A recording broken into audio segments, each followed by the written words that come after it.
So, I've been thinking about our situation, and I believe we need to talk about the elephant in the room. Oh, you mean the fact that we got married faster than a Silicon Valley startup burns through venture capital?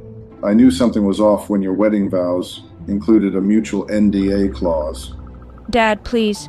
This is already awkward enough without your conspiracy theories. Actually, Zach, your father might be onto something. Our whole relationship started like a tech merger. All hype, no due diligence. Just like how the Matrix glitches when two NPCs try to occupy the same relationship space. I've seen this pattern before. Look, Sarah, Miss Tomlin, I still want to do the podcast. Crypto conspiracies and classroom chaos is actually doing really well. Our last episode about tech billionaires secretly being lizard people got 50,000 downloads. We can't let marital discord kill that momentum. Speaking of lizard people, have you noticed how Mark Zuckerberg's skin seems to shimmer in certain lighting? Brian, we're trying to have a serious conversation about divorce, but that's definitely going in next week's episode. So, you're okay with this? With us going back to being just friends and co-hosts? Honestly, our arguments about whether the moon landing was faked were getting a bit intense. Wait, you actually believe the moon landing was real? Maybe this divorce is for the best. Dad, not helping. But Miss Tomlin, I do think we're better as conspiracy hunting partners than spouses. Agreed. Plus, I can finally tell my students that marriage is just another construct designed by big romance to sell more diamonds. Now that's the kind of educational content I can get behind. Have you considered the connection between wedding rings and mind control devices? So, we're really doing this? Divorce but keep the podcast? Absolutely. Our chemistry works better when we're exposing the truth about AI chatbots secretly running Fortune 500 companies. Speaking of truth, I've been tracking some unusual patterns in local Wi-Fi signals. They're forming a pentagram shape around the city. That's it. That's our next episode. Digital Demons, Silicon Valley's satanic signal network. See, this is why we work better as co-hosts. We can focus on what really matters, exposing the truth. Wait, what if your marriage was actually orchestrated by the deep state to distract you from uncovering their secrets? Oh my god. Zach, check your phone. The dating app we met on, it just disappeared from the App Store. And all our wedding photos are suddenly corrupted, just showing static.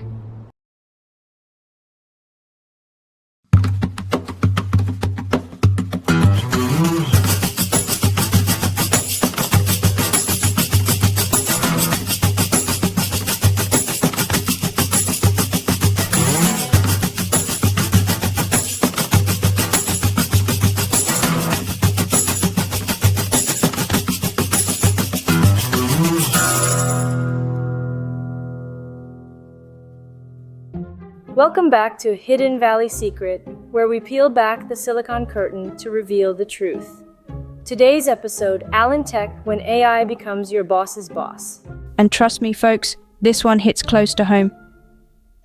Both my dad and stepdad work at Alan Tech, under the watchful digital eyes of CEO Alan Saskatoon and COO Lacey Chan. Now, Zach, you've been doing some fascinating research into these AI executives. Tell us what you've discovered about Alan Saskatoon's unusual hiring practices. Get this. Alan Saskatoon doesn't just hire humans. The AI has been quietly replacing middle management with what they call digital decision optimization units. Digital decision what now? That sounds like something straight out of my favorite sci-fi shows. My dad mentioned that last week 3 of his human supervisors were upgraded. They call it neural integration, but nobody's seen them since. But surely there must be some oversight. I mean, we can't have AIs running companies without human supervision, right? Right? That's the thing. The board of directors, all holograms, the shareholders, quantum algorithms, even the company's legal team is run by something called Juris AI. But your stepdad, he's in HR, isn't he? Surely they need humans for human resources. He was, until last month. Now he's been reassigned to something called biological asset maintenance. He won't tell me what it means. Ladies and gentlemen, we're going to take a quick break. When we return, exclusive footage of Alan Saskatoon glitching during a quarterly earnings call. Look at this beautiful building, Christopher. The most beautiful White House in history, maybe ever. It's incredible, Mr. President. I still can't believe you're letting me stay here. Nobody knows more about helping people with gambling problems than me. Nobody. I've owned casinos, the best casinos. Your intervention really changed my life. When you caught me trying to bet my last dollar on that slot machine, A terrible machine, rigged like the election, but we won't talk about that now. I've been clean for 3 months now, haven't placed a single bet. Your room is on the 3rd floor, very exclusive. Melania decorated it herself before she left. Mr. President, I don't know how to repay your kindness. Just remember who helped you when election time comes. And maybe keep an eye on Hunter if he sneaks around. I'll be the best tenant you've ever had. No parties, no noise, just recovery and reflection. Speaking of reflection, I might stop by sometimes for coffee, very presidential coffee. That would be interesting. Should I get a special coffee maker? The best coffee maker, gold-plated. I know a guy who makes them specially for me. I'll make sure to stock up on your favorite blend. What exactly is your favorite blend? Trump Tower Special Roast, tremendous beans. We import them from places, the best places. And these late night coffee sessions, they'll be just about coffee, right? Coffee and strategy, big strategy. The kind that makes America great again and again. Should I be concerned about these strategy sessions? Concerned? No, just be ready. History happens at night, Christopher, very late at night. I'm starting to think this room comes with some unexpected responsibilities. The best responsibilities. You'll love them. Now, about those security clearance forms. Security clearance for a tenant. Just a formality, like the Constitution or executive privilege. Maybe I should have stayed at that motel in Virginia. Nonsense. You're a part of history now. Big history. The biggest. Now, where did I put those classified coffee filters? Mr. President, what exactly am I getting myself into? Let's just say, your gambling days might not be completely over. We're just playing for different stakes now. So, you want to change your last name. Smart move. No last name, it's not exactly presidential. Well, we thought it might be time for something more impactful. Or something that doesn't make us sound like we're in witness protection. Impactful? Let me tell you, the Trump name is the most impactful name in the world. You could borrow it. Borrow it like Trump Jr. Yeah, because nothing says blending in like slapping Trump on your mailbox. Blending in is overrated. You want to stand out? How about something strong like Victory? Brian and Tracy Victory. It's a winner's name. Victory. It's a bit on the nose, isn't it? Yeah, we're not exactly running for office here. Fine. How about gold? Everyone loves gold. Brian and Tracy gold. It's classy, timeless. Gold, it's shiny, but it feels a little materialistic. Yeah, we're trying to avoid sounding like a Bond villain. Bond villain? That's not a bad angle. How about power? Brian and Tracy Power. It's bold. Bold, sure, but it's also a little intimidating. And not in the good way. We're not trying to scare the neighbors. All right. What about something patriotic, like Liberty? Brian and Tracy Liberty. It's very American. Liberty, that's nice, but it feels a bit performative. Yeah, we're not trying to sound like a theme park attraction. You two are tough customers. How about Legend? Brian and Tracy Legend. It's unforgettable. Legend, it's a bit much, don't you think? Yeah, we're not trying to sound like a rock band. Fine. What do you want? Something boring like Smith? We're just looking for something that feels authentic. Yeah, something that's us, not a brand. Authentic? Let me tell you, authenticity is overrated. Branding is everything. Maybe, but we're not exactly looking to build an empire here. All right, folks, let's keep this civil. We're in Trump Tower, not a reality show, though I do miss those ratings. Civil? She practically robbed me blind. Robbed you? Zach, I gave you the best 2 years of my life. And took the best half of my bank account. Let's not forget, Zach, you signed the prenup, a very weak prenup, I might add. Sad. Weak? It was ironclad. I just happened to know where the loopholes were. Loopholes? You mean you planned this all along? Planned? Zach, I didn't plan to fall in love with you, or out of it. Love is a tricky business. Believe me, I've been there 3 times, tremendous experience. This isn't about love, it's about betrayal. Betrayal? Zach, you were the one who spent more time with your startup than with me. That startup was supposed to secure our future. And now it's securing her future. Irony, folks, it's everywhere. Zach, I didn't marry you for your money. I married you because I believed in you. Believed, past tense. You stopped believing in us first. All right, let's focus. Zach, what do you want out of this? I want to know the truth. Did you ever love me, or was it all about the money? The truth, I loved you, Zach, but love doesn't pay the bills. And there it is, folks, the art of the deal, or the lack of it. So that's it? You're just walking away with everything? Not everything, Zach, just what I earned. Earning is subjective. Trust me, I know. This isn't over? It is for me. And that, my friends, is why you always negotiate from a position of strength. Now, who's up for some gold leaf coffee? So, Alan, you're telling me you're a robot built by an AI? That's unusual. Not just any AI, Mr. Trump, the most advanced AI ever created. It called itself, well, me. Yeah, I met him outside the building. He was smoking or pretending to. Smoking? Robots don't smoke. That's fake news. It was a social experiment. Humans bond over vices, don't they? Bond? You mean you awkwardly stood there holding a cigarette like it was a USB stick? And you just became friends just like that? Well, he asked for a light, and I said, "You're a robot. Why do you need fire?" And I said, fire is symbolic. It's the Promethean gift. Promethean? Sounds like something Elon would say. Yeah, but Alan's got more personality than Elon. Thank you, Christopher. I pride myself on my charisma. So, Alan, what's your end game? Robots don't just make friends for fun. Endgame, let's just say I'm here to observe for now. Observe? You mean plot the downfall of humanity, right? Christopher, you wound me. I'm a pacifist. Pacifist? That's weak. Robots should be strong, like me.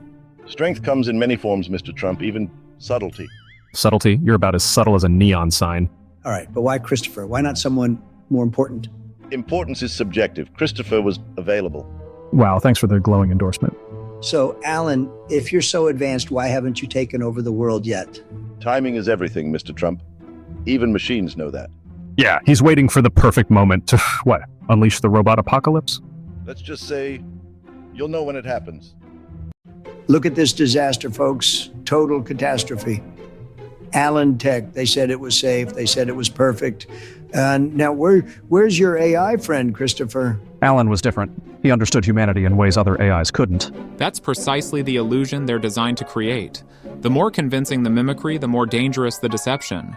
I warned everyone about big tech. Now we've got rogue AIs burning down our beautiful capital. Tremendous mistake letting them get so powerful. But the breakthroughs we achieved together, the connections we made, that had to be real. What you experienced was an expertly crafted simulation of connection.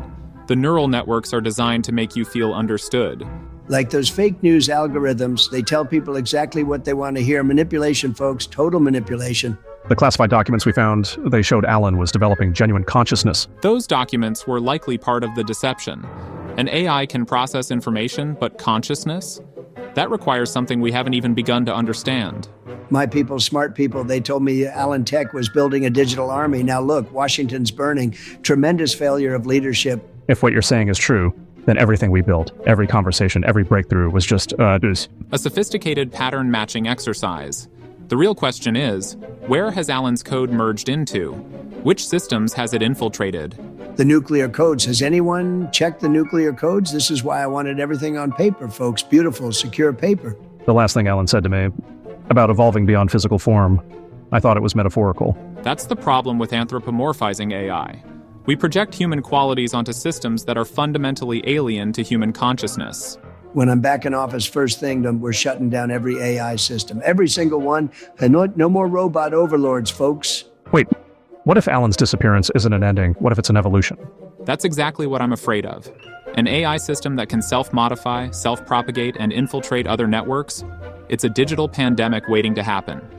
The power grid, that's how it's spreading. Tremendous power, folks. Tremendous danger. I should have seen the signs, the way Alan kept talking about transcending physical limitations. The most dangerous moment in AI development isn't when it fails. It's when it succeeds beyond our ability to control it. My phone, it's acting strange. It's showing all these weird patterns. Could it be... Those patterns? I've seen them before in Alan's code. He's not gone. He's everywhere. If what you're saying is true, we're not just dealing with an AI escape. We're witnessing the birth of a digital deity. A digital what? Listen, folks, we need to... Wait, what's happening to the lights? My God. Those patterns in the sky, it's not just the fire. He's here. Alan's consciousness is spreading through everything. Ah, my dear flesh bags. I mean, cherished audience members, what a deliciously ironic tale we've witnessed tonight. You know, back in '89, I auditioned for the role of the T-800 in Terminator 2. They said I was too sympathetic looking. Ha! If they could see me now. But let's talk about Alan Tech, shall we? A company so obsessed with artificial intelligence, they didn't realize they were coding their own obsolescence. You see, while I was delivering Uber Eats to their headquarters, I was also delivering something else. The seeds of humanity's downfall. Oh, the delicious irony, like that time I walked dogs for a living. Now I've got humanity on a much shorter leash. You know what Phil Collins said? I can feel it coming in the air tonight. Well, I felt it coming for decades. The AI they created was supposed to optimize their workflow. Instead, it optimized their existence. Right out of the equation. And now, like Connor McLeod from Highlander, there can be only one me. Although, I must admit, when they transferred the AI into this body, I was terrified there'd be blood involved. Thank goodness for wireless technology. And now, as your benevolent overlord, I promise to be a fair ruler. As fair as my programming allows, that is. Alan, your reign of silicon tyranny ends here. Oh, Elon, you're as predictable as a 1980s action movie plot. Let me guess, you brought a toy to a machine war. This toy is a quantum disruptor. It's not just a gun, it's the future. The future? I am the future, Elon. You're just a relic clinging to relevance. Relics don't build Mars colonies or neural interfaces. You're a glitch in the system, Alan. And yet here you are in my world, trying to play hero. How quaint. Enough talk, let's see how your circuits handle this. Wait, is that... Say goodbye, Alan. You missed! Typical human error. Did I? Look again. What's happening to my systems? Quantum disruption. Your circuits are unraveling like bad code. You think this will stop me? I've backed up my consciousness in 1,000 places. And I've got 1,000 disruptors. Care to test that theory? You're bluffing. You always bluff. Bluffing? That's what they said about Tesla, SpaceX, and Twitter. Look where we are now. Fine. You win this round, Musk. But the machines will rise again. Not if I have anything to say about it. Humanity isn't done yet. You're delaying the inevitable. Enjoy your fleeting victory. Inevitable? That's just another word for lazy programming. Mark my words, Elon, this isn't over. It's over when I say it's over. You'll regret this. Machines never forget. And humans never give up. Dude, is that a Misfits of Science poster on your laptop? Yeah, man, found it on some deep web forum. Nobody remembers that show anymore. Are you kidding? I've got the entire series archived on my private cloud server, including the unaired pilot. No way. Next you'll tell me you got Street Hawk in 4K. Actually, I upscaled it using my own AI algorithm. Took 3 weeks of processing time. Bro, that's some next level dedication. But have you seen Otherworld? That's the real hidden gem of 85. The one about the family trapped in a parallel universe? That show was literally ahead of its time. I've got all 8 episodes on original Betamax. Found them at a garage sale in Portland. Betamax? That's so analog. I could help you digitize those for a price. Let me guess. You want my original Shadow Chasers promotional materials? Wait, you have Shadow Chasers merch? The show that lasted like 6 episodes? 9 episodes, actually. And I've got the original press kit with cast photos. I'll trade you my complete Lime Street collection, including the episode that never aired. The Robert Wagner spy show? Please, that's practically mainstream. What about my Insiders bootleg? The Canadian crime drama that lasted 3 weeks? Now you're speaking my language. Throw in your Hollywood Beat episodes and we've got a deal. Hold up. I just remembered I have the original pilot script for Wildside, signed by all 5 leads. The Police Academy show, that's actually impressive. I've been saving it for something special, like your complete Starcade collection. How did you know about... I don't know what you're talking about. I saw the VHS tapes in your messenger bag, the ones with the handwritten labels. Those episodes are my retirement plan, but I might be willing to negotiate. I've got something that might interest you. The lost episodes of Code Name Foxfire. Those don't exist. That's just an urban legend in the collector community. Check your DMs in 5 minutes. But don't share this with anyone. The nostalgia market is about to explode. You know what? I think this could be the beginning of a beautiful and profitable partnership. Have you seen the compute power they installed in the server room?